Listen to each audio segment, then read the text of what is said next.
Bonjour, aujourd'hui on va voir quelque chose d'assez simple, une question limpide, presque basique, mais qu'on pose assez rarement en fait quand on parle de management, c'est qu'est-ce que le management finalement? D'où ça vient? Comment interpréter tout ça? À quoi ça sert?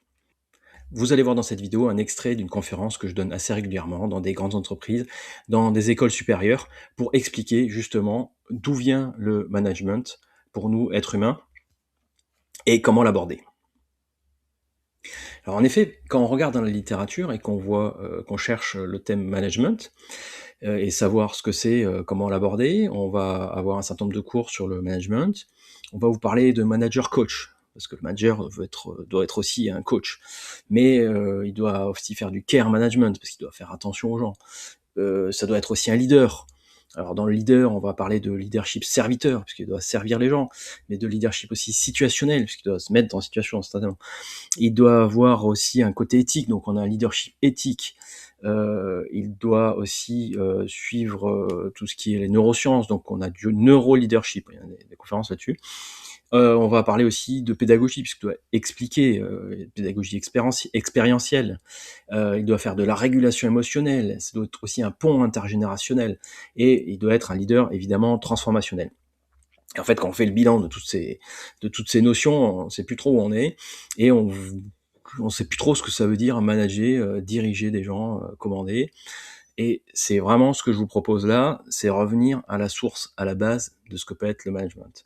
Et je vous propose de voir ça sous une thématique très simple, c'est finalement manager, commander, diriger. Est-ce que ce n'est pas finalement diriger tout simplement des êtres humains? Et pour comprendre comment diriger des êtres humains, la première question à se poser, c'est peut-être savoir qu'est-ce que c'est un être humain finalement. C'est ce que nous allons voir tout de suite. Alors, si on reprend à l'origine de l'origine, il y a un peu plus de 13 milliards d'années, naissance de l'univers. Ensuite, naissance de la Terre, à peu près 5 milliards d'années. On va passer vite, vous inquiétez pas. La vie naît il y a à peu près 3,5 milliards d'années sur cette planète. Et 400 millions d'années, la vie sort de l'eau. On va arriver aux êtres humains.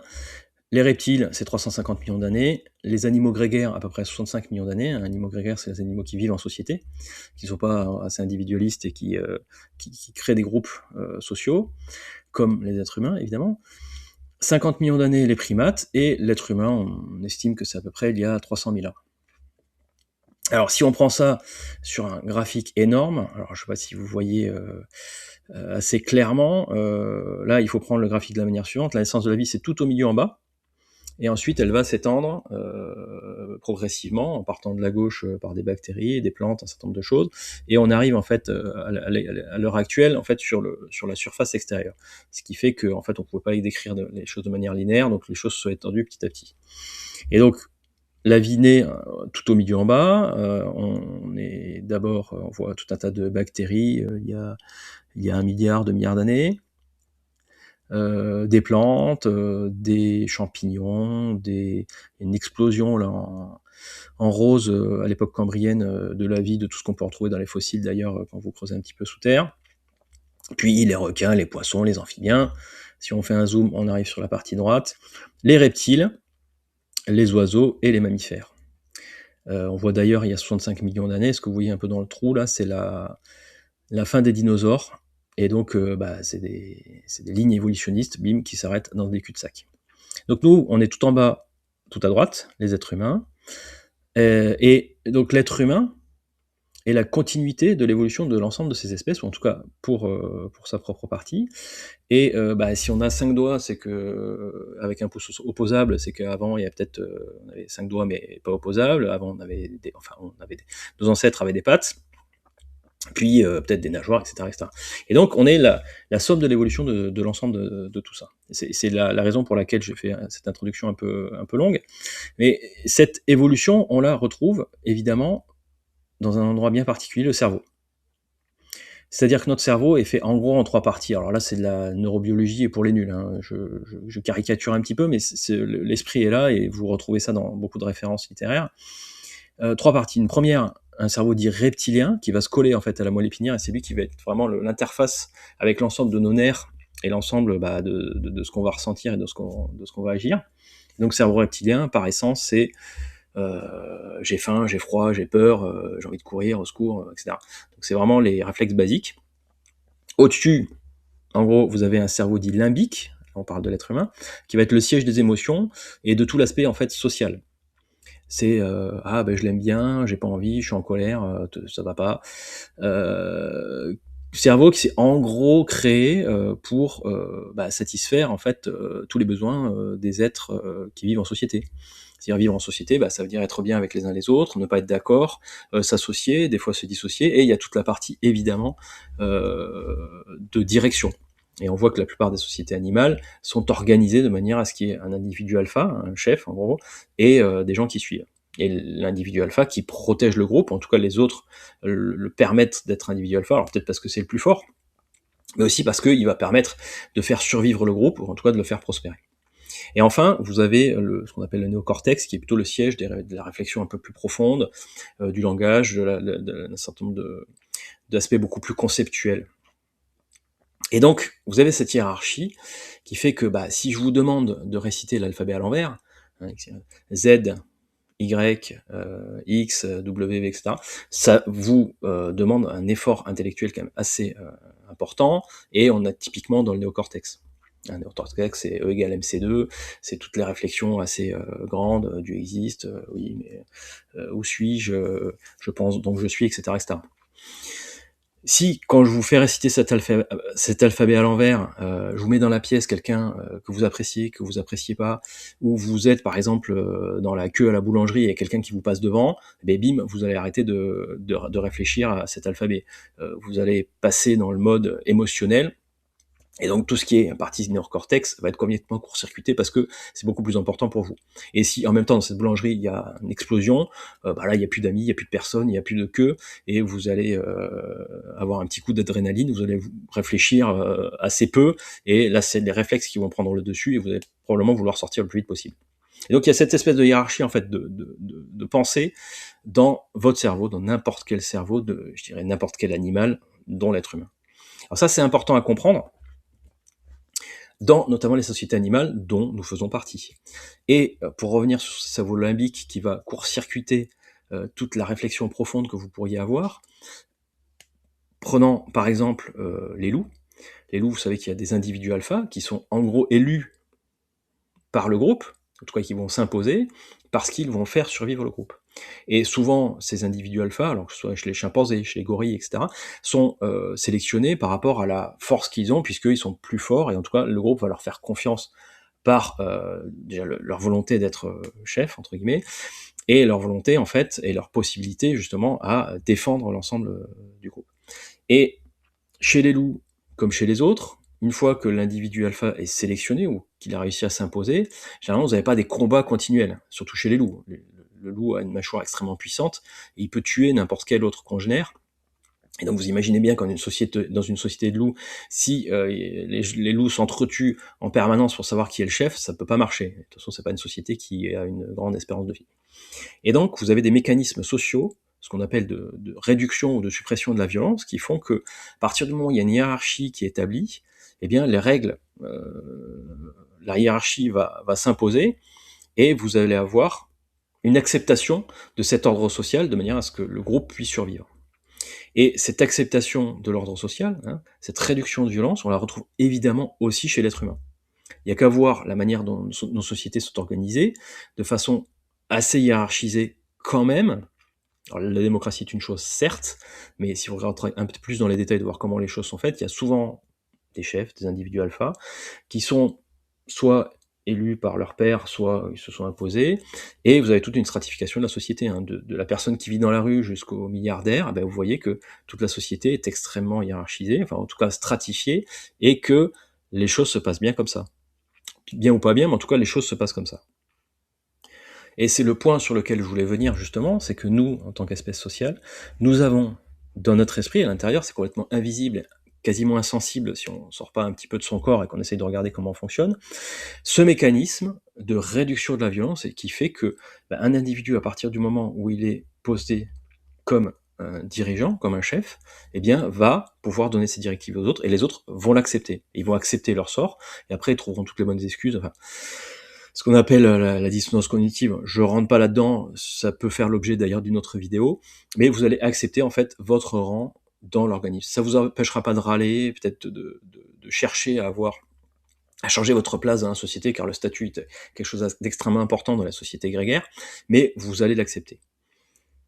Et donc, so what, me direz-vous? Qu'est-ce qu'on apprend? À quoi ça va nous servir tout ça? Eh bien, la première chose, c'est que en étant posté comme manager, comme chef, comme dirigeant, vous avez une position particulière dans un groupe. En fait, le groupe, presque inconsciemment, va vouloir vous obéir. Alors, vous aurez toujours des gens qui seront contre vous ou qui voudront faire valoir leurs arguments, ce qui est très bien d'ailleurs, ce qui est une excellente chose. Faut jamais diriger de manière complètement isolée du reste, mais vous pourrez, si vous mettez une certaine consistance, une certaine volonté, c'est vous qu'on va écouter, parce que vous êtes cette position-là, et c'est presque biologique. Et ça, vous pouvez l'observer quand vous avez des dirigeants, des autorités qui sont à vos côtés. Vous remarquerez que vous vous comportez différemment, que vous allez faire attention à ce qu'il dit, à ce que vous dites, à ce qui se passe, etc. Même si la personne n'a pas de pouvoir direct sur vous. Mais le fait que vous ayez une autorité à côté de vous, ça va vous obliger à vous comporter différemment. Une autorité que vous acceptez, évidemment. Ça, c'est le premier point. Donc, pas besoin de surjouer, pas besoin de vous imposer, pas besoin de vraiment forcer les gens de manière désagréable. Votre position légitime de manager vous donne une assurance quand même assez forte, et ça peut s'expliquer de manière quasiment psychologique. Un deuxième enseignement qu'on peut tirer de ce que je viens d'expliquer, c'est que dans la nature, l'individu alpha va s'imposer de lui-même pour être à sa place. Dans les sociétés actuelles, ça marche pas comme ça, enfin en tout cas pas dans les organisations, pas dans les entreprises, dans les institutions, dans les organisations dans lesquelles vous travaillez. C'est l'organisation qui va vous poster en tant que manager ou individu alpha. Et donc, il y a ce mouvement assez artificiel, il y a d'ailleurs 3 manières d'accéder au statut de chef, et je pense que ça fera l'objet aussi d'une autre vidéo, mais indépendamment de la manière dont vous êtes sélectionné, il y a ce côté assez artificiel que c'est l'organisation qui va vous poster à ce niveau-là. Et donc, ceci n'empêche pas, si vous voulez, toutes les relations psychologiques qu'il peut y avoir, relations grégaires, que vous voyez dans la nature, de la même manière que nous les partageons. Et donc, si un chef, un manager, ne respecte pas un minimum ce que son groupe social attend de lui, c'est-à-dire protéger le groupe, créer une ambiance favorable, jusqu'à valoriser peut-être les individus, en tout cas faire en sorte que le groupe prospère et se développe. En gros, s'il a une attitude, écoutez, moi je suis pas là pour faire du social, je suis là pour donner des directives, faire appliquer des indicateurs, et puis le reste, c'est pas mon problème. Voilà. Si le chef se place dans cette attitude, vous voyez bien qu'il y a une distorsion avec ce que les individus humains peuvent attendre naturellement. Et donc ça marchera pas. Si vous avez un manager qui ne te contente que d'appliquer des réglementations, des directives, et qui ne va pas au devant du groupe pour le créer, l'installer, le rassurer, avoir un certain rôle de police aussi pour empêcher les conflits, donner une certaine justice entre les gens, favoriser l'équité, si ce rôle n'est pas assumé, le groupe marchera beaucoup moins bien. Et d'ailleurs, on pourrait se demander si ce manager qui ne fait que respecter des indicateurs ne peut pas être remplacé par une intelligence artificielle. Ceci est un autre débat, mais on n'est pas très très loin du sujet. Et donc c'est le deuxième message que je voulais faire passer. Si vous avez un rôle de manager, il y a tout un bagage derrière humain, psychologique et de formation et d'entretien du groupe qui va avec, et que vous ne pouvez pas éluder. Et ça, c'est en gros tout ce qu'on retrouve dans le leadership situationnel, serviteur, coach, transformationnel, etc. On appelle ça comme on veut. Mais ça vient véritablement de notre situation d'être humain.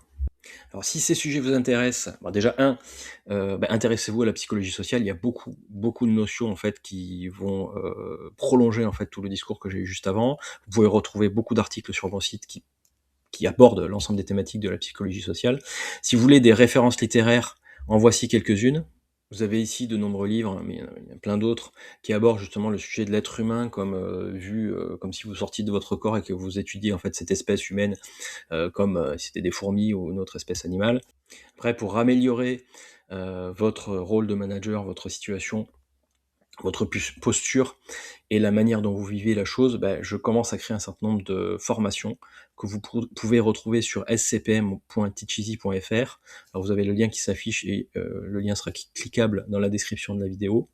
N'hésitez pas à y aller. Alors les formations à l'heure actuelle sont pas encore tout à fait ne sont pas encore élaborées totalement, mais sur le site vous pouvez vous inscrire et gratuitement vous avez accès alors au teaser, mais ça vous permet de voir un peu l'environnement de formation. Vous avez toujours des vidéos, un audio qui est enregistré, un PDF pour ceux qui en ont marre de lire sur les écrans, qui veulent imprimer du papier. Donc ça vous permet de voir un petit peu le contexte général dans lequel seront fabriquer ces formations qui vont arriver d'ici peu. S'il faut quand vous voyez cette vidéo, la formation sera déjà prête.